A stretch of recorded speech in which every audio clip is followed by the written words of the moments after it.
बिस्मिल्लाहिर्रहमानिर्रहीम। अस्सलाम वालेकुम नाज़रीन, मैं हूं अहमद फवाद और आप देखते हैं मुझे मेरे यूट्यूब चैनल और फेसबुक पेज पर। नाज़रीन, बड़ी एक अहम खबर और ब्रेकिंग न्यूज़ के साथ आज की इस इलाके में आपकी खिदमत में हाजिर हुआ हूं। किसकी टांगें कांपेंगी, किसको पसीना आएगा? कप्तान की जानिब से कौमी असम्बली का इजलास तलब करने का ऐलान जो है वो किया जा चुका है। कौमी असम्बली का इजलास कब तलब किया जाएगा, तारीख जो है वो सामने आ चुकी है। इसके अलावा जो इस असम्बली में तहरीक अदम एतमाद के ऊपर वोटिंग की जाएगी, इसकी तारीख भी सामने आ चुकी है। इस हवाले से पार्लियामेंट हाउस से कुछ अहम तफसीलात हमने हासिल की हैं, तारीखें जो है वो हासिल की हैं। इसकी जो तफसीलात हैं, एक तो वो आज की इस इलाक में आपके सामने रखने जा रहा हूं, और दूसरे नंबर पर नाज़रीन मौलाना फजल रहमान जो है वो इस वक्त क्यों घबराहट का शिकार है, इसकी तफसील भी आज की इस इलाक में आपके सामने रखने जा रहा हूं। सबसे पहले तो नाज़रीन अल्लाह के फजल से हमने आपको सामने एक खबर रखी थी कि इमरान खान साहब की जानिब से वज़ीर आला उस्मान बुज़दार को हटाने का जो फैसला है वो किया जा चुका है, और वक्त आने पर यानी कि अदम एतमाद की तहरीक के बाद उस्मान बुज़दार को हटा दिया जाएगा। इस हवाले से अलबत्ता बाद में एक तरदीद सामने आई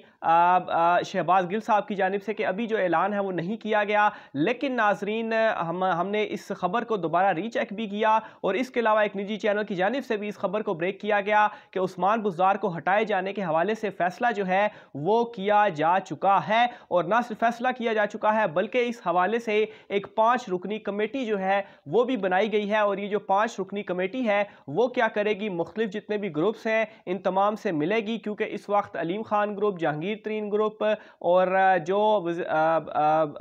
स्पीकर हैं पंजाब असम्बली परवेज़ इलाही साहब, ये सारे इस वक्त फेवरेट हैं या ये सारे उस भाग दौड़ में शामिल है वजारत आला की। तो इन तमाम से वो मुशावरत करेगी, और फिर इन तमाम की मुशावरत के बाद एक वज़ीर आला का नाम जो है वो सामने आएगा, और फिर वो वज़ीर आला जो है वो बनेगा। और ये जो 5 रुकनी कमेटी है ये जो है वो इस अदम एतमाद की तहरीक का मामला जब ख़त्म हो जाएगा, बल्कि अभी से जो मुतहरिक है वो हो चुकी है। बल्कि इस हवाले से एक अहम चीज़ ये भी सामने आई है कि अलीम खान ग्रुप ने जहांगीर तरीन ग्रुप से जो है वो अब अलहदा हो चुकी है। बल्कि जो जहांगीर तरीन ग्रुप है, जब उससे ये पूछा जाता है कि क्या वो कप्तान के खिलाफ है क्योंकि वो बुज़दार के खिलाफ है, तो उस पर भी उनकी जानिब से अभी कुछ पहले प्रेस कॉन्फ्रेंस भी की गई, और उसमें भी उन्होंने दोबारा से ये कहा कि वो कप्तान के मुखालिफ जो हैं वो नहीं है। यानी कि वाज़े तौर पर वो ये कह चुके हैं कि ये जो सारा मामला अदम एतमाद का चल रहा है, इस सारे मामले में वो वज़ीर-ए-आज़म इमरान खान साहब के साथ ही खड़े हुए हैं। दूसरी जानिब नाज़रीन मौलाना फजल रहमान साहब जो हैं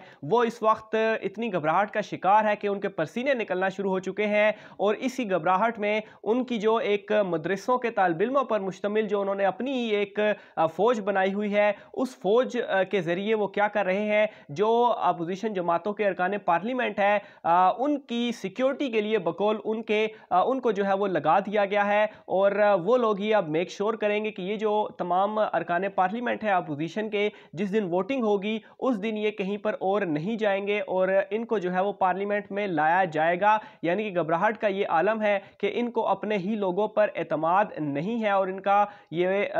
जो जैसा कि हुकूमत की जानिब से भी ये दावे भी सामने आए, और हमारे सोर्सेज ने भी कहा कि 9 जो अरकान हैं उनको तोड़ लिया गया है अपोजिशन जमातों के। तो इस हवाले से अपोजिशन जो है वो भी घबराई हुई है, और मौलाना फजल रहमान साहब जो हैं वो भी घबराहट का शिकार हैं, जिसकी वजह से अब इस तरह के जो हटकंडे हैं वो अपनाए जा रहे हैं। और इस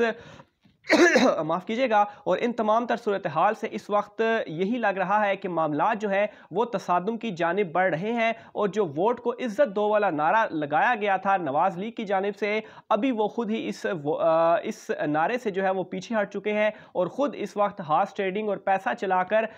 जो ये अदम एतमाद की तहरीक है इसमें वो ये सारा गन डालने की कोशिश कर रहे हैं। दूसरी जानिब नाज़रीन वज़ीर-ए-आज़म इमरान खान साहब की जानिब से ऐलान जो है वो किया जा चुका है, बल्कि नाज़रीन कौमी असम्बली का जो ये इजलास है इसके ऊपर जो बातचीत हुई है इसमें ये तजवीज़ भी सामने आ चुकी है, ख़ास तौर पर कौमी असम्बली सेक्रेटेरिएट के हवाले से, क्योंकि इस पर जो सारे वुज़रा हैं उनकी जानिब से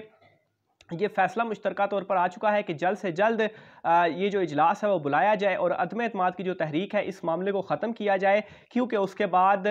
23 मार्च वाले दिन जो OIC का इजलास है तो उससे पहले पहले ये तमाम तर मामलात जो है वो होने चाहिए, बल्कि 20 तारीख से पहले पहले अदम एतमाद का मामला निपटाना चाहिए। तो इसी सिलसिले में पीर वाले दिन यानी कि 14 तारीख को, 14 मार्च को इजलास बुलाने का जो एक तजवीज़ है वो सामने आई है और सोर्सेज ये बता रहे हैं कि 14 मार्च को जो इजलास है वो बुलाया जाएगा और फिर उसके बाद 3 दिन तक इस इजलास में बहस होगी और फिर उसके बाद जो इसके ऊपर जो वोटिंग का सिलसिला है अदम एतमाद के हवाले से, वो सिलसिला भी किया जाएगा। और इस वक्त जो तारीख सामने आई है वो 18 मार्च की जो तारीख है वो सामने आई है कि 18 मार्च की जो वोटिंग है वो होगी। और यूं नाज़रीन गालिबन 18 तारीख को अगर देखा जाए तो गालिबन जुम्मा जो है वो बनता है। आप भी कैलेंडर को जो है वो चेक कर लीजिएगा, लेकिन मेरे ख्याल से 18 तारीख को जुम्मा जो है वो बनता है। और एक मरतबा फिर से नवाज लीग के ऊपर, अपोजिशन जमातों के ऊपर जुम्मा जो है वो भारी पड़ने जा रहा है। और 20 तारीख से पहले पहले ये इजलास और ये तहरीक अदम एतमाद वाला जो मामला है, इस सारे मामले को ख़त्म किया जाएगा। और फिर इसके बाद कप्तान जो है वो OIC का जो इजलास है उसको भी हेड करेगा। और फिर उसके बाद इस हवाले से बल्कि 3 दिन की जो छुट्टी है 22 से लेकर 24 तारीख तक, उसका भी बाकायदा तौर पर ऐलान जो है वो किया जा चुका है। और इस तमाम तर सिचुएशन में, इन तमाम तर दलेराना फैसलों की वजह से अपोजिशन इस वक्त घबरा चुकी है और इतनी ज़्यादा घबरा चुकी है कि एक तो चीज़ मैंने मौलाना फजल रहमान साहब के हवाले से आपके सामने रखी कि किस तरह से वो बच्चों के जो मदरसों के जो तालिब इल्म हैं, बच्चे हैं, उनको जो है वो ला कर तो जो सिक्योरिटी है बकौल उनके, मेरे ख्याल से तो वो सिक्योरिटी नहीं होगी, बल्कि वो तो वहाँ पर एक किस्म का उन्हें बाउंड करके रखेंगे और बाउंड करके इजलास के अंदर जो है वो लेकर आएंगे। लेकिन दूसरी तरफ नाज़रीन बिलावल भुट्टो जो हैं वो भी इस वक्त इस कदर घबरा चुके हैं कि खातून अव्वल के हवाले से बहकी बहकी जो बातें हैं वो कर रहे हैं। मेरे ख्याल से जो इमरान खान साहब की जानिब से एक स्टेप भी उठाया गया और जो इस वक्त इमरान खान साहब का एक टारगेट भी है आसिफ जरदारी का, क्योंकि आसिफ जरदारी इस वक्त ये जो तमाम तर तहरीक है उसको हमारे सोर्सेज के मुताबिक लीड भी कर रहे हैं। तो उसके ऊपर बिलावल भुट्टो जो हैं वो एक किस्म के गुस्से से में भी हैं और बड़ी अजीब उनकी जानिब से बातें भी की गई। खातून अव्वल के ऊपर इल्ज़ामात लगाए गए कि पंजाब में जब भी कोई तैनाती होती है तो खातून अव्वल को पैसे जो हैं वो पकड़ाए जाते हैं। तो ये बड़े अजीब से और घटिया किस्म के एक मरतबा से फिर से जो है वो ख़वातीन के हवाले से जो मामलात हैं वो अपोजिशन की जानिब से सामने आ रहे हैं। बहरहाल इस वक्त अपोजिशन की सफ़ों के अंदर हलचल जो है, जो बेचैनी है, वो इस वक्त अरूज पर है, क्योंकि उनको ये मालूम है कि उनके अपने लोग इस वक्त टूट चुके हैं। यहाँ तक कि जो इत्तेहादी जमातें हैं, इत्तेहादी जमातों की जानिब से ख़ास तौर पर अगर काफ लीग की बात की जाए या MQM की बात की जाए, तो काफ लीग के हवाले से मैं अब आपको कन्फर्मेशन दे देता हूँ कि वो कप्तान के साथ है, क्योंकि जो वज़ारत आला वाला मामला था वो इस वक्त ज़ेर बहस आ चुका है। उस्मान बुज़दार साहब चूँकि कुछ दिनों में जो एक तरफ का पत्ता भी थे इमरान खान साहब के, वो हट जाएंगे और फिर उसके बाद वज़ारत आला का जो होगा कि किसको वज़ारत आला दी जाएगी, उस हवाले से एक कमेटी सबके साथ मुशावरत करके और एक हतमी फैसला आएगा। तो इसलिए काफ लीग अगर कुछ उनका कनेक्शन बन भी पा रहा था अपोजिशन जमातों से, तो वो इस वक्त ख़त्म हो चुका है। जहाँ तक MQM की बात है तो इस वक्त जो MQM है वो मुख्तलिफ मुलाकातें कर रही है। इमरान खान साहब से भी उनकी मुलाकात हुई और आज मौलाना फजल रहमान साहब से भी उनकी मुलाकात जो है वो हुई है। लेकिन उस मुलाकात के बाद भी MQM की जानिब से ये चीज़ कही गई है कि ये मुलाकातें होती रहती हैं, ये सियासी मुलाकात है और उस मुलाकात में उन्होंने बिल्कुल भी अदम एतमाद की जो तहरीक है उसकी हिमायत का ऐलान नहीं किया, बल्कि नाज़रीन एक इशारा भी दिया है। जैसा कि इमरान खान साहब जो कल कराची गए थे और उसमें जो बहादराबाद का उन्होंने विज़िट किया था और MQM का जो उनका एक दफ्तर था 2016 से जो कि बंद था, उस मुलाकात के बाद वो दफ्तर जो है वो खुल जाता है। तो इसका मतलब यही है कि MQM जो है वो भी इस वक्त इमरान खान साहब के साथ खड़ी हुई है। तो ये इस वक्त सिचुएशन है कि इमरान खान साहब फ्रंट फुट पर आकर खेल रहे हैं। कौमी असम्बली का इजलास जो है वो मंडे वाले दिन तक बुला लिया जाएगा और फिर 18 तारीख गालिबन जुम्मा जो है वो बनता है, या 18 तारीख नहीं तो 19 तारीख हो जाएगी, लेकिन जुम्मे वाला दिन जो है वो अदम एतमाद के लिए अभी तक जो तफसीलात हैं वो सामने आई हैं,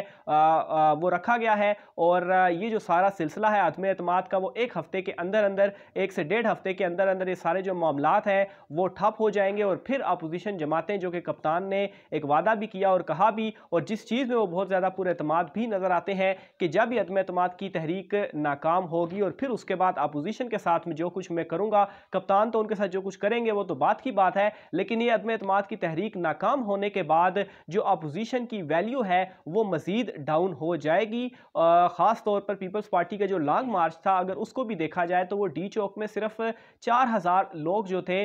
वो भी इकट्ठे नहीं कर पाए। तो एक तो ऑलरेडी उनकी ये पॉपुलैरिटी, और जब ये अदम एतमाद की तहरीक नाकाम होगी तो फिर अपोजिशन जमातों का क्या हाल होगा, ये जो है वो आप खुद ही इस हवाले से अंदाज़ा लगा लें कि किस कदर उनकी जो पॉपुलैरिटी है वो मज़ीद डाउन हो जाएगी। और उसके बाद ये 2023 के इलेक्शन की तरफ एक बड़ा कदम भी होगा, जो कि इमरान खान साहब अगर इन तमाम तर सूरत हाल से निकलते हैं तो 2028 तक इमरान खान साहब ही रहेंगे। इस हवाले से मज़ीद जो भी तफसीलात होंगी आप नाज़रीन से शेयर करते रहेंगे। आपने अपनी राय का इज़हार कमेंट बॉक्स में लाजमी करना है। आज की व्लॉग से इतना ही, मुझे इजाज़त दीजिए। अल्लाह हाफ़िज़।